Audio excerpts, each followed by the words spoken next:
All right, what are we doing, Josh? So we're trying to set up my PC with IPv6. So we're going to use these two switches, and then they've already been wired to the router. And we were assigned the /32 Fox Charlie 00:1234.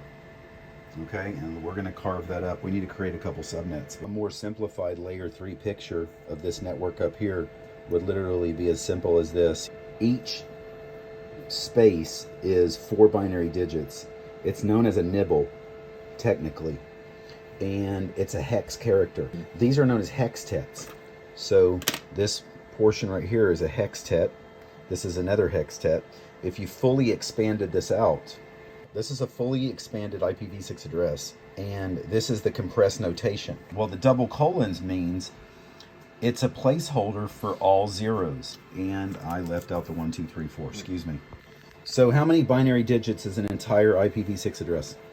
128. This /32 means this is the prefix that we were assigned. For these two LANs, we're going to use /64s. SLAAC, SLAC, Stateless Auto Configuration, requires that you use /64 subnets, and so we're going to go with that.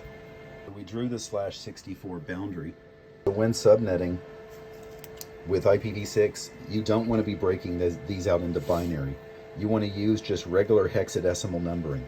I know we've satisfied the requirement, but let's look at what a lot more subnets would look like. So you've incremented from 0 to 9. Hexadecimal is a base 16 numbering system. 0, 1, 2, 3, 4, 5, 6, 7, 8, 9, A, B, C, D, E, F. A equals 10, B equals 11, C equals 12, D equals 13, E equals 14, F equals 15. It's commonly seen in what kind of addressing? MAC addressing. Yeah. You've gotten all the way to F. Go one more. What would be the next one? That's right. So F is the last of the hex characters. So then you set the next one to 0 and you increment the next hex character to 1. Use compressed notation. We just do the first hextets, : : Now write the next one. This one will be interesting. Another rule with compressed notation is when you're writing this out in a hextet that has all zeros is you just represent it with 1 0. Okay, and then in the next one, a hextet that has leading zeros, you can drop those leading zeros. Right. There you go.